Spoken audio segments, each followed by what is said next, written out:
Hello guys, this is me, Kirill, your Just ESC analyst, and today I'm back with a new Eurovision 2025 analysis video.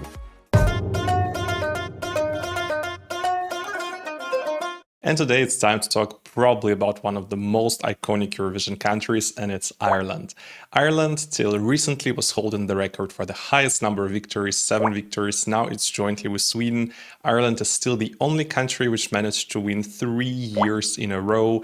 Ireland also still holds the record with Johnny Logan for the only person who won Eurovision 3 times, 2 times as a singer, 1 time as a composer. So truly iconic country, which unfortunately in this century and especially in the last 5-15 years was not really showing us much. However, last year with Bambithak, it was definitely a big sensation.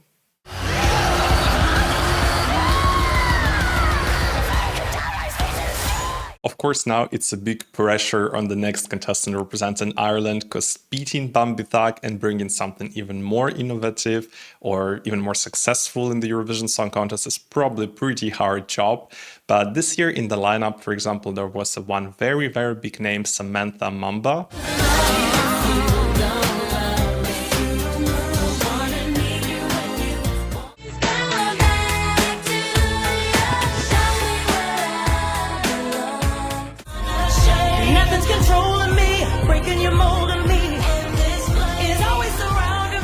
She didn't manage to win the selection, she finished second, but I think she is such an icon, and it really shows that Bambithak has brought this additional attention to Irish participation in Eurovision, and I hope this trend stays. I haven't listened to the song of the winner yet, but I have definitely checked the other songs competing in the selection. There was also one very interesting song finishing third. I think this would be kind of good continuation of the trend which Bambithak started.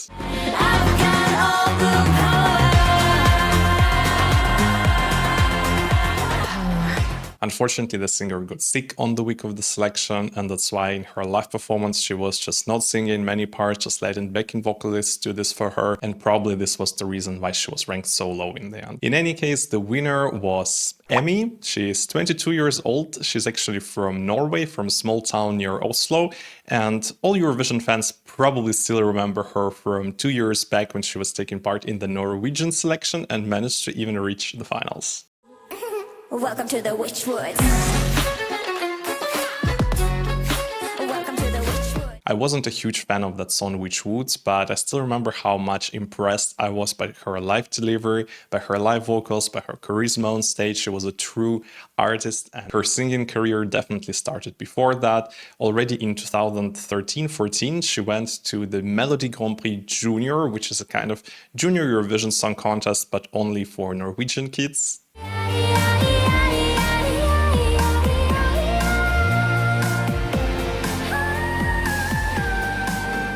And maybe you remember Marcus and Martinus, they also actually took part in that Melody Grand Prix Junior in Norway. So it's a kind of a factory of good artists, I would say, and who knows how many of them we will see in the future in the Eurovision Song Contest. Her song Laika Party was written in a camp for the songwriters, where international songwriters gather together, mostly from Scandinavia though, and then they are writing a lot of cool songs, which in the end of the day we see in different national selections in different countries, in Malta, Norway, Sweden, wherever. So this song was also submitted to the Norwegian selection, but was not admitted to the final lineup.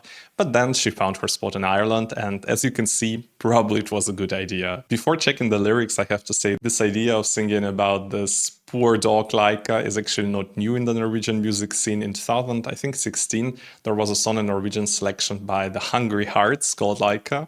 You could have told some lies, and then you left me here, up in the atmosphere, without the disco. I think it was such a fun entry. I still have it on my playlist, but now let's take a look at the lyrics of Laika Party and see if it's really telling us the story of this poor dog which was sent to space. Yeah, so basically the lyrics, as you can see on your screen, really tell us about the story of this poor, brave little girl who was sent away, but she wasn't afraid, though she was alone in the dark, big space. The singer is really hoping that Laika has never died, even though it's a known fact that unfortunately she has passed away, hoping that she still spins around us and that she just has a party in the air and always will. The singer is just repeating and repeating that she hopes that Laika is having a good time, partying in the sky, and hoping that she's dancing every night among the stars.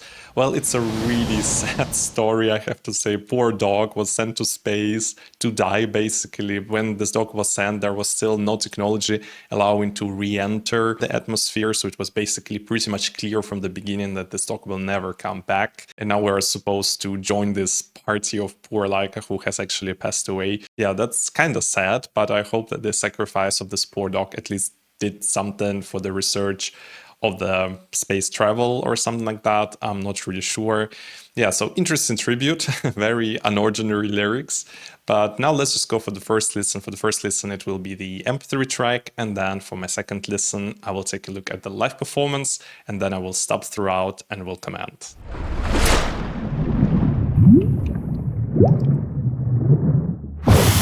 Based on this cover picture, now I assume it's probably some kind of disco song inspired by the 80s or something like that, so a bit more in direction of that Laika song from the Norwegian selection. But if I'm right or not, let's just see. Ready for takeoff. Okay, some kind of disco. Oh,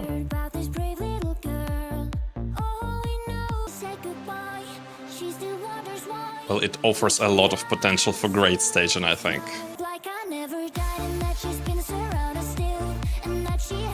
This poor dog. Oh,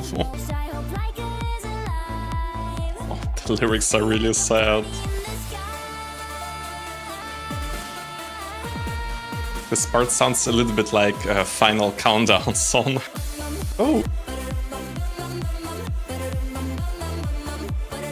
It's like dancing with tears in my eyes. Yeah, so basically poor Laika and we're dancing to it. Oh. Emmy's voice is truly unique, but also super nice. I think it fits the song really well. Well, if she loves to fly, I think no one asked this poor dog.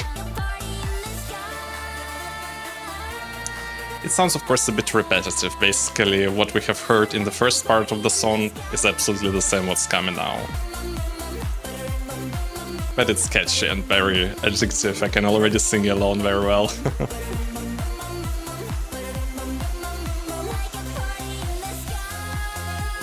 Key change, sure.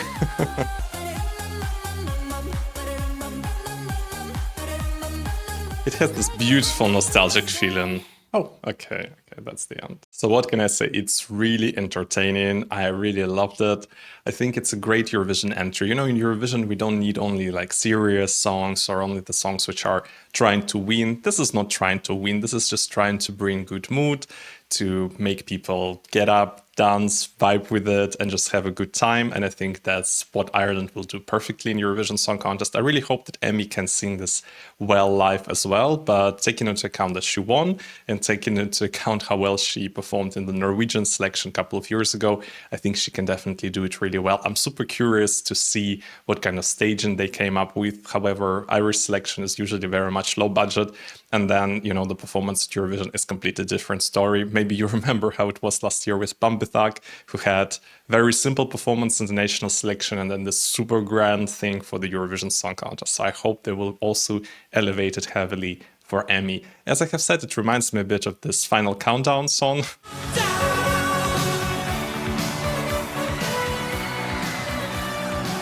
And for me, it also had a lot of similarities with that song about a superhero rope or super AI. I'm not sure how it was called from last year's Norwegian selection.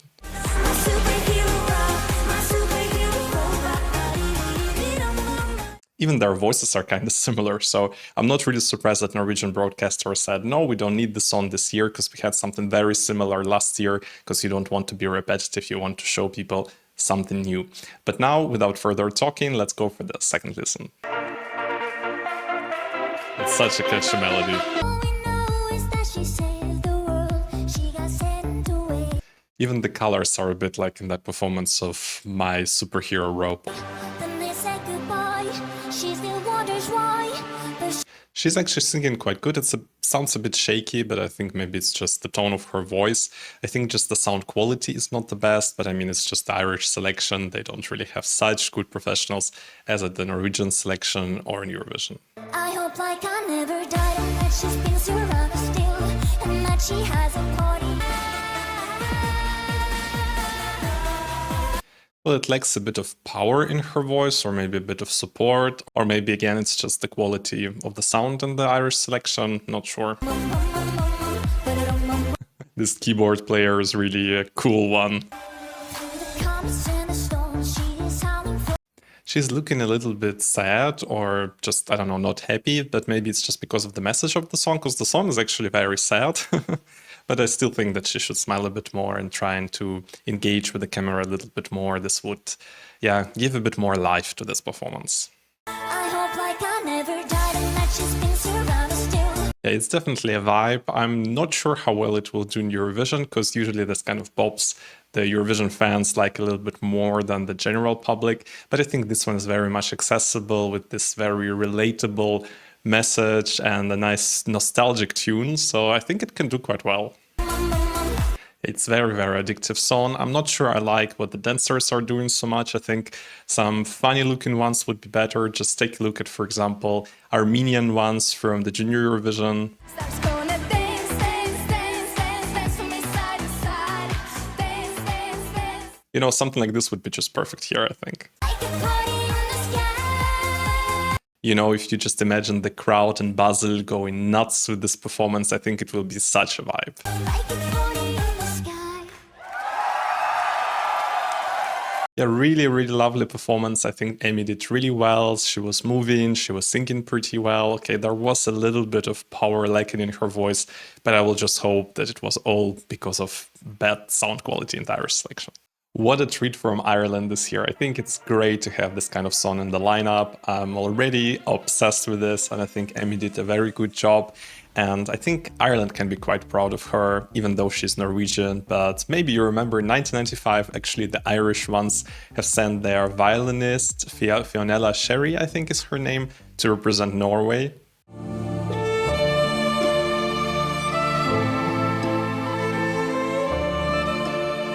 So let's say it's a kind of tribute back. I don't think this one will really end up in winning Eurovision Song Contest like it happened in 1995, but still, most probably we will see Ireland in the final.